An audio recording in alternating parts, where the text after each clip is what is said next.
할렐루야, 좋은 아침입니다. 오늘도 말씀을 하루 시작합니다. 슬기로운 아침 시간 마태복음 20장 말씀입니다. 우리는 살아가면서 필연적으로 선택을 해야 합니다. 선택을 강요받기도 하고 자발적으로 선택을 하기도 하지만 선택하지 않으면 살아갈 수가 없습니다. 시장에 가서 과일을 사려 해도 어떤 과일이 잘 익었는지 먹기 좋은지 골라서 담아야 합니다.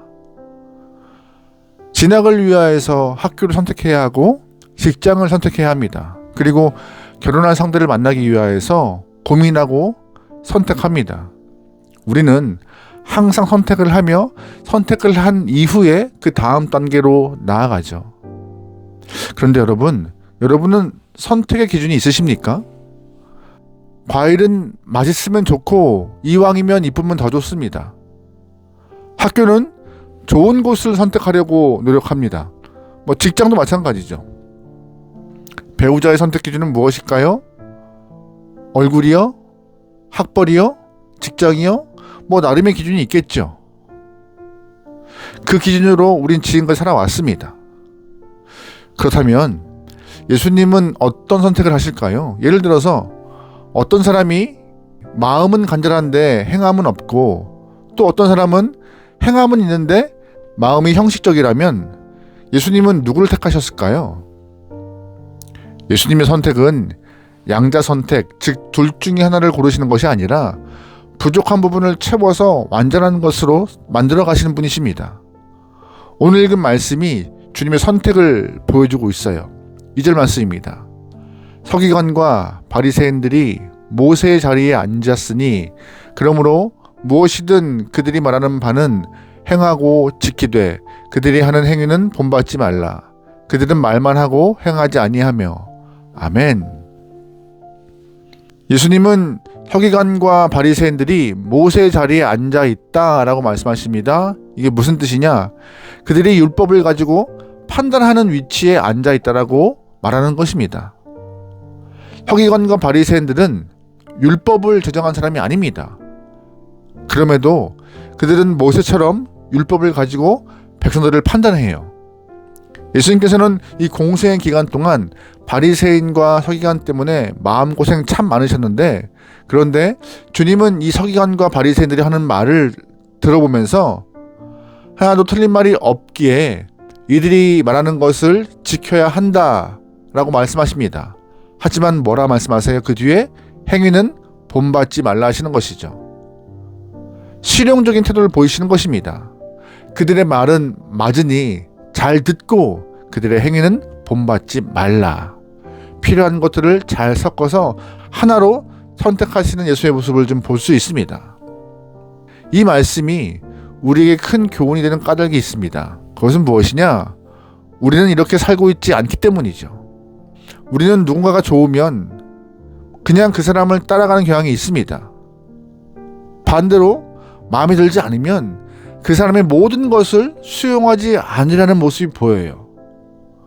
특정 정치적인 문제에서는 이런 모습이 더 심각하게 보입니다. 각자가 지지하는 정당이 하는 행위는 무조건 선하고 바르다고 생각합니다. 그들이 불법을 행하든 윤리적으로 지탄받는 행동을 하던 그거는 문제되지 않는 것 같아요. 이러한 태도 때문에 우리나라 정치 발전이 더디고 극단적으로 분열되어 있는 것입니다. 이러한 현상은 정치뿐만 아니라 일상에서도 발생해요. 우리가 좋아하는 사람은 어떤 말을 해도 다 수용합니다. 하지만 싫어하는 사람은 아무리 좋은 말을 해도 수용하지 않으려 해요.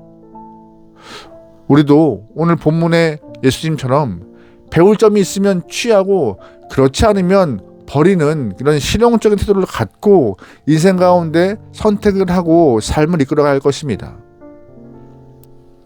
주님께서 또 다른 교훈을 보여주세요. 2절 말씀입니다. 화 있을진저 외식하는 서기관과 바리새인들이여, 너희가 박하와 회향과 근처의 11조는 들이되 율법이 더 중한 바 정의와 궁율과 믿음은 버렸도다. 그러나 이것도 행하고 저것도 버리지 말아야 할지니라. 아멘. 예수님이 바리새인과 서기관들을 책망하는 말씀이 나와 있어요. 이들은 형식적으로는 11조를 잘 드립니다. 그러니까 형식적인 종교 생활은 잘하는 거예요. 사람들 보기에 감탄할 만큼 헌금 생활을 열심히 합니다. 종교적으로 흠잡을 데가 없는 상황이죠. 하지만 문제는 신앙의 내용입니다. 뭐라 말씀하세요? 정의도 궁율도 없는 이런 이중적 모습을 보이는 것이 바리새인과 서기관이라고 예수님은 지적하시는 거예요. 주님은 그들을 책망하시는 동시에 이 말씀을 듣는 무리와 제자들에게 너희는 이것도 버리지 말고 저것도 버리지 말라라고 말씀하세요.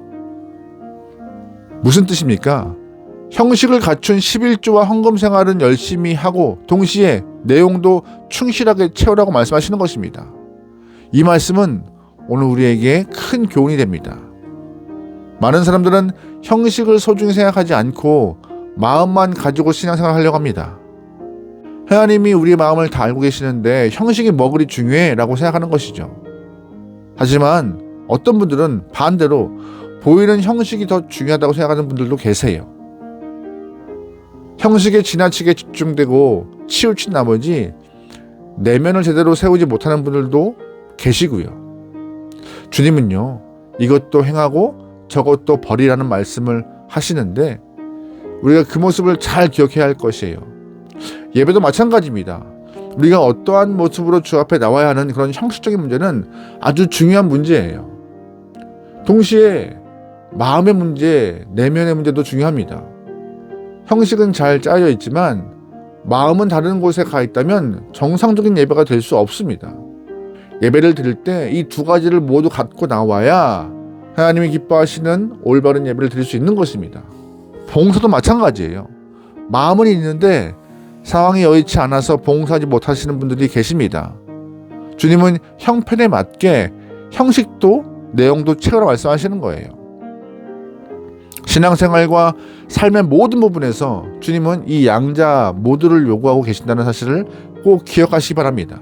심지어 주님께서 그토록 싫어하셨던 서기관과 바리새인들이라 할지라도 주님은 그들의 형식을 배우라라고 말씀하시는 것 여러분 잊지 말아야 해요. 오늘 이 말씀을 기억하시고 혹시 내가 어느 한쪽에 치우친 것은 아닌지 스스로를 좀 돌아보면서 치우쳐 있다면 균형을 잘 잡으시기 소망합니다. 주님이 우리에게 요구하시는 것은 이것도 행하고 저것도 버리지 말라는 그 말씀을 마음에 품고 삶에서 좋은 기준을 만들어가는 모습이 우리에게 필요함을 말씀하고 계십니다. 그러기에 오늘 하루의 우리의 삶이 하나님의 기준에 맞게 아름다운 삶을 살아내어서 주님께 기쁨이 되고 주 앞에 영광 돌릴 수 있는 우리 하루 되기를 주의로 축원합니다. 아멘. 기도하시겠습니다. 사랑의 하나님, 신앙의 형식과 신앙의 내용 어느 것 하나 포기할 수 없습니다. 그러기에 모든 것을 갖추어 아버지 앞에 바른 믿음을 갖고 살아가기 원하오니 우리 마음 가운데 주님을 온전히 바라보고 온전히 쫓고 온전히 동행할 수 있는 귀한 영혼들에게 인도하여 주시옵소서. 모든 걸 맡기오며 예수님의 이름으로 기도합니다. 아멘.